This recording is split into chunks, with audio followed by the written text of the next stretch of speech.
Pardon the interruption, but I'm Mike Wilbon. Tony, someone online bid nearly $12,000 for Ty Cobb's dentures.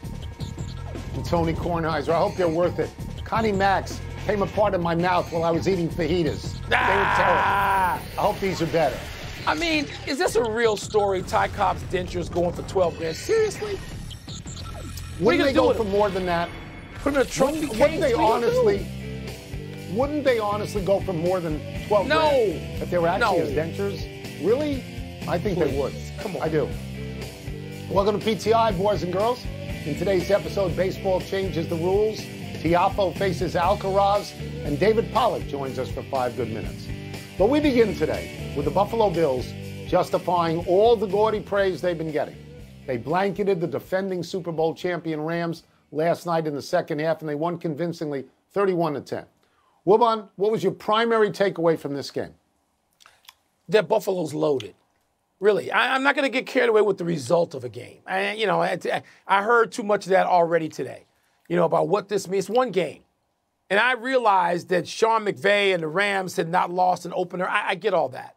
But the takeaway from me is that Buffalo pretty eye-popping. I mean, they got people everywhere. I mean, it's not just that they've got a lot of talent. They got a lot of talent everywhere. They've got depth. I mean, and you need that to survive because teams are going to have injuries. I mean, it's rare, if ever, that a team will go through without significant injuries an entire season. But, I mean, looking at Buffalo, it's like, man. And you know what, Tony? I like the attitude. The attitude is like, we're going to start off this way and play a certain way all the time. Let's go now. So I like the attitude and how it matches seemingly the personnel. Yeah. It just seemed pretty cool to me because, as I told you yesterday, I'm rooting for the Buffalo Bills. I am. I don't see how anyone could watch this game and not come away with the impression that Josh Allen is an elite quarterback right now. Yeah. He looked like Patrick Mahomes out there to me. He threw with accuracy short and long. He ran the ball because he's an athlete. Did you see him stiff-arm the DB and knock him to the ground? Get out of here. He was great. Now, I don't want to get too carried away either because it's one game. And I know that you love to knock Vegas for putting favorites out there all the time. Vegas. They may be back in the right horse now because the Rams, they're not some bad team. They won the Super Bowl in the last game that they played. Yeah. And Buffalo lined up with 4 guys rushing, not 5, not 6, 4 guys rushing. One blitz? They made life miserable for Matthew Stafford. They sacked him 7 different times out there. And the difference, Von Miller going from one team to another made a big difference. Aaron Donald did not get to Josh Allen, and they got to Matthew Stafford. I'll go one further, Mike. I'll go one further. You have to build a team for the city in which you play. Right. If you are in Buffalo, where the weather is brutal after Thanksgiving, you need a defense and you need a quarterback who will run the ball when he can't. That team was built for Buffalo, New York. That team's built for Buffalo. Yeah, they were fun. They were fun last night. They really were. Let's move to baseball, which is going to look a little different next season. MLB's competition committee today voted to adopt that pitch clock, limit defensive shifts, and increase the size of bases from 15 inches to 18. The commissioner said, quote, these steps are designed to improve pace of play, increase action, and reduce injuries, close quote. Tony, are you confident these changes will make baseball better? I'm quite confident because I see the results in the minor leagues. I see what happens. The game gets shorter and there's more action in the game, which is all you could hope for. Let's not bother to talk about the pitch clock, which of course pitchers don't want. Because baseball players don't want any changes. You and I want the pitch clock and we know it's going to be good. Let's talk about the other stuff. Let's talk about outlawing defensive shifts and making sure that infielders have their feet in the dirt and that there's only 2 on one side of second base. That's right. Okay, only 2. So they did this. Baseball is going to look like baseball and not softball, which is what it looks like now. They did this in the minor leagues, and left-handed hitters, without these shifts, their batting average went up an average of 8 points. 8 points is a lot, Mike. Yes, that's a lot of singles. People get on base, and then they move around the bases. And singles, you think, oh, what's a single? Major League Baseball is on pace for the fewest amount of singles in the history of the game. This is a good change, Mike. This is a good change. Tony, these are changes that will impact the game. I hope they make it better. I'm not ready to conclude yet. Can I watch some games? I mean, nobody wants to actually watch games anymore. Everything's a prediction and a projection. But, Tony, I'm with you. I want these changes. I want to see them implemented. I hope that they improve pace of play, God knows. I tell you what, I wish they'd had the 18-inch first base when I was in high school because I wouldn't have gotten spiked, all right, by some Quigley South kid when I was playing first base and I got the scar to prove it, you know, on my right ankle. And I mean, making it safer with that, if people think it's going to increase steals. I don't know that it's going to do that. But I'm excited, Tony, about these things, and particularly the pace of play. Pace of play more to me. The defensive shifts, I like that. But we're old guys. We're old guys, Tony. Nobody for 2 generations looks at it like we do. And said they want to put them all on one side of second base, and we don't. So I'm applauding it. Thank God Theo was in charge of this stuff, Theo Epstein, and excited to see it come spring training. I'm just going to go to that stolen base thing when you said you don't know what's going to impact stolen bases. Yeah. The bases now are big enough, and the primary thing is safety for the first baseman and the runner. I understand that. Yes. The bases now are big enough that second base is 4.5 inches closer to first and closer to third. A guy. That's true. Most tags, 4.5 inches, may very well affect that. I think more people are going to steal. I think more runs are going to be scored. I think there's going to be more action, and I'm happy for these things. I am happy. Let's move to tennis, where the women's final is set. It will be top seed Iga Swiatek against Wimbledon finalist Ons Jabeur. The featured match tonight will be Frances Tiafoe of College Park against Carlos Alcaraz, who you think is going to be panting like a dog because he'll be so tired from his last 2 matches. Yep. Wilbon, is the future of tennis brighter no matter who wins tonight? Yes. Yes. Come on now. I've been screaming since the spring. Back in March, probably. We can go back that far if we get the tape. I told you 2 things I felt certain of. That golf has just an absurd number of people who can win every week. And now, you got another tour out there, and there's still no shortage of great golfers, and there's no shortage of great young tennis players. And it comes at the right time because you got Serena Williams going out at 40-plus years old. You got Federer at 40. You got Joker, and you got Nadal, who are getting older, and they're more vulnerable, as we've seen in this United States Open. Yes, there's young, great players from all over the globe, from every corner of the earth, who can play and beat you, and they are exciting. And every time I watch now, Tony, all week, for 2 weeks I've been watching, better part of 2 weeks, and I go, who's this kid? I'm not watching this. And I can't turn. I can't turn because I want to see who the hell this is at 17, 19, 21 years old. I've not seen before. So yes, tennis is better. Doesn't matter who wins. So my feeling is you can take a global point of view on this or a more narrow geographic point of view on this. If you take the global view on this, I think tennis is probably best served if Alcaraz wins. He's 19 years old. He would become the youngest, if he wins the whole tournament, the youngest major winner since Pete Sampras won the U.S. Open in 2003. He would also ascend to #1, and he would be the youngest #1 ever in the almost 50 years that they've done rankings. Younger than Borg, McEnroe, Connors, Sampras, Nadal, Federer, younger than them. He would be a full-fledged prodigy. Now, I want Tiafoe to win, but he's 24, Mike. He's not a prodigy. And he's ranked 22nd, so they got a book on him. I want him to win because it would be a shot in the arm for American tennis. Because American tennis, male tennis, have been so bad for so long. But maybe Mike, he's a late bloomer. It's okay to have a late bloomer. It's okay to have that. But I have to concede that I'd be inclined, if Tiafoe won the whole tournament, I'd be inclined to wonder if it was a one-shot. And with Alcaraz, for me, it would be an anointing of the next great You don't have to wonder long. In January, they'll be in Australia playing for another one. So, I mean, projection and predictions be damned. Tennis is better because you can watch the 24 is still not, senior status. No, and I'm rooting like hell for Tiafoe, even though Alcaraz, what an attractive player. He's easy to root for too. He's really good. And by the way, if Swiatek wins, that gives her 3, and she's only 21. 3 majors is the number puts her up there. where you start paying attention. Yep, you do. That you start paying attention. Let's take a break. Coming up, does Texas have any hope against Alabama? We're going to ask David Pollack.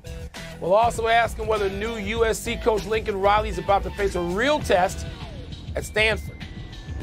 Stanford. I root for Stanford. I think 3 is the number in tennis like it's the number in golf. 3 is... Another big weekend in college football calls for a return visit from a guest we admire for his experience, his insight, and his hairline. Look at that hairline. Look how good that is. College Game Days, David Pollack in hot Austin, Texas. That's where you are, in hot Austin, Texas. For Alabama, Texas, Nick Saban will be coaching against his former offensive coordinator, Steve Sarkisian. Should Sarkisian have any reason for optimism in this game, David? No, and by the way, he didn't this week when they asked him about the game. He was like, it's not really a measuring stick. It's just a football game. No, we all know better. But listen, Sarkisian spent a lot of time with Nick Saban, spent a lot of time with his defense, went against him in practice every day, so he annoyed him. He knows what annoys Nick. He knows the pressure points, and he's got the best running back in college football. Bijan Robinson doesn't look like it all the time because the pieces around him hasn't always been the best, but this dude is absolutely legit at running back. So I think he knows what he's getting into. This is a good week, man. Is Alabama the best team in the country? They're going to play Texas, who's pretty good at home. This crowd, I think we're going to learn a lot about Alabama and where Texas is at. All right, we will leave Austin and travel east to Florida, David, where the Gators, who jumped from unranked to number 12 after beating Utah, now host number 20 Kentucky. Do you like Florida's chances to beat a second-ranked team in 2 weeks? Yes, and if you look at Florida's quarterback, it looks like a Florida quarterback they had that ended up transferring and going to Auburn with Cam Newton. I mean, Anthony Richardson is special. He is a big, fast, strong athlete. He is learning the quarterback position still, but he is an absolute freak. I mean, he can run, he can go through you, he can go around you. So against Will Levis, both these guys, by the way, Tony and Mike, both these guys are going to be talked about at the draft, and they're going to be talked about like this is a Josh Allen type comparison. This is a big, strong guy that can run with the football. Do we try to build him around the skill set? Do we take this guy high in the first round? Do we take these guys over Bryce Young because they've got so much physical tools are through the roof with both of these guys? Big-time atmosphere, big-time game. Florida's going to have to get up again. Obviously, a huge win against Utah, but both these quarterbacks, I promise you, the NFL scouts are buzzing about, and we'll be talking about them in April and how high do they go in the draft. Well, Pitt, of course, ranked 17 now. They lost a quarterback they loved in Kenny Pickett to the NFL, but beat West Virginia last week, now get Tennessee ranked 24th. Big advantage anywhere that you see there, David? I tell you what, when you look at Tennessee, man, they're going to score on everybody they play. They're going to score in bunches. I mean, Hendon Hooker is an athlete that can run. They space the field differently than most people in college football. And Tennessee's pace is absolutely smothering. Like, when you watch tape of guys, like we always have fun watching tape and we nerd out because that's what we do. Like half the field doesn't even move, and because they know they're going the other direction, but they're not even lined up. Like they want to go so fast so you can't breathe. So I'm excited to see Tennessee against Narduzzi and company. I think Tennessee has the edge. I think they have the advantage because they can score. When you watch Pitt against West Virginia, a little up and down. I thought they ran the football pretty well. Keaton Slovis threw for a bunch of yards, but I think Pitt's still finding themselves offensively. Interested to see Tennessee. I think they could have a big year this year. Can they go on the road to Pitt? Are they going to be the second best team, third best team in the SEC East? They got a ton of firepower on offense. You have made Frankie Nation so happy by talking about Tennessee. He is on cloud nine. We'll get you out of here on this. This is about USC, not Tennessee. They crushed Rice. I'm pretty sure they put 66 on Rice. I know they're not in the same league. The 66 is a lot of points. Now they travel to Stanford.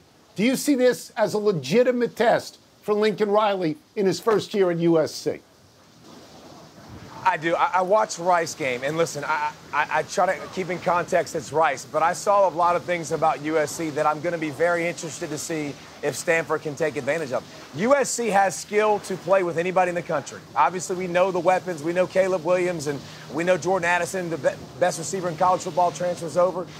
In the trenches where it matters most, are they tough enough? Lincoln Riley inherited Bob Stoops' mentality of guys, the toughness in the trenches, the guys that all got drafted up front on that offensive line. He's got to go build that now. And I'm interested to see if he can do it, because the further it got removed from Bob Stoops, I thought the worse the line of scrimmage play got. So are they going to be physical enough? Stanford has not been Stanford in a long time, so I don't think Stanford's a great football team, but I think physically they're going to make USC bring some power to the game. They're going to make them. Are you going to man up and stop the run? Are you going to block the line of scrimmage? So I think we'll learn more about USC this week. I don't think they're a Final Four contender, but we're going to learn how good USC is, because I think Stanford is going to line up and say, we're going to play physical. What are you going to do about it? Thank you, David. It's great. As Appreciate always, you, it's David, great. man. Thanks a lot. Appreciate you guys. You can catch College Game Day from Austin starting tomorrow at 9 a.m. Eastern. We will take one last break. Still to come, Lamar Jackson's contract deadline passes. We'll tell you where things stand. Been hearing all about this Texas game day experience from Sarah Eckert all day. Texas, Texas, Texas, Texas. Hook 'em horns. That's all I've heard. An unexpected finish to Game 5. Between the sun and the sky. Do we have to talk about that? I'm okay letting that go. I had enough of that last night. No, we're going to talk about it. We're going to talk about it. Hook 'em horns, baby. Isn't that how they do it? Happy time, people. Happy 35th birthday tomorrow, Paul Goldschmidt. The St. Louis first baseman stands a great chance of becoming the first National Leaguer to win the Triple Crown in 85 years, when another Cardinal, Ducky Medwick, won it. Goldschmidt is leading the National League in batting over Freddie Freeman, 328 to 324. Goldschmidt is leading in RBI with 109, 3 more than Pete Alonso. And Goldschmidt is just 1 home run behind Kyle Schwarber, 35 to 36. Triple Crowns are most rare. Miguel Cabrera had one in Detroit in 2012, but the last one before that was Carl Yastrzemski in Boston in 1967, 55 years ago. Tony, the Cardinals make such smart acquisitions. Couldn't any of the other 29 teams see that Goldschmidt is a player? How come only the Cardinals see some of these guys and you plug them in? The moment they got him, I just said, oh my God, they're going to be great again, the Cardinals. They're just smart. They make other people look just dumb, and they don't spend the most money every year. They don't. Just wiser. Not so happy anniversary, Wilbon, to the Chicago Cubs. I'm sorry, my friend, but on this day 53 years ago, a black cat crossed in front of Ron Santo in the on-deck circle and glared at the Cubs dugout in a game at Shea Stadium against the Mets. Cubs lost that game 7-1. They tanked the rest of the way. The next day, the amazing Mets moved into first place for the first time in franchise history by sweeping a doubleheader from the Montreal Expos. Reliever Ron Taylor won the first game in 12 innings. Nolan Ryan threw a 3-hitter in the second game. The Mets won the pennant by 8 games over the Cubs, went on to win the World Series over Baltimore 4-1. I'm pretty sure I was at that doubleheader. Ron Santo's still one of my heroes. He's why I wore number 10 in the Little League when I grew up on the south side of this town I'm sitting in now. And you asked me why I hate the Mets.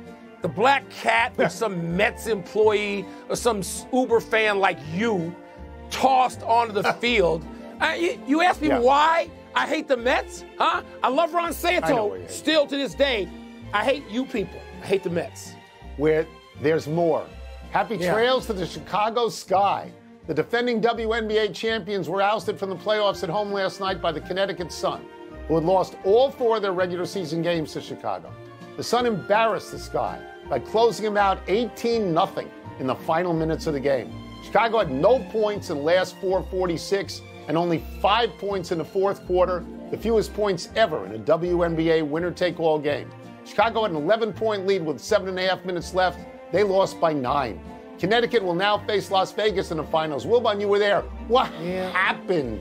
Yeah, Tony, turnovers and missed threes. And it was a tough night. I mean, I saw Chicago, one of Chicago's great basketball products, Mark Aguirre, was at the game.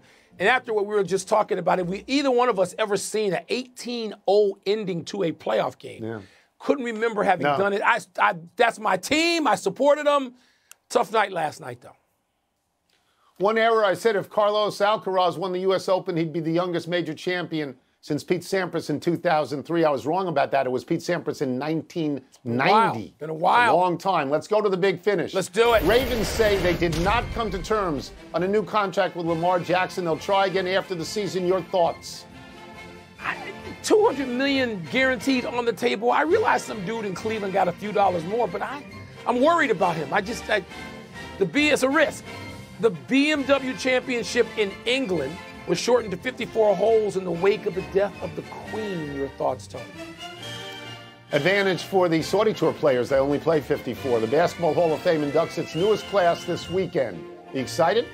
Yes, Manu, Swing Cash. Huggins, George Karl. My man Timmy Hardaway from the South Side, though. Yes. Digger? Can Digger get in? Where's Digger? In. Where's Rays Digger? and Yanks start a 3-game series tonight. Significant, Tone? Yeah, Rays are 4.5 back, and they got a shot at this one. Last one, Dodgers at Padres tonight, 1-3. Is that a big series? To the Padres, they got to prove something, not the Dodgers. We're out of time. We will try and do better the next time. I'm Tony Kornheiser. And I'm Mike Wilbon. Have a great weekend, knuckleheads.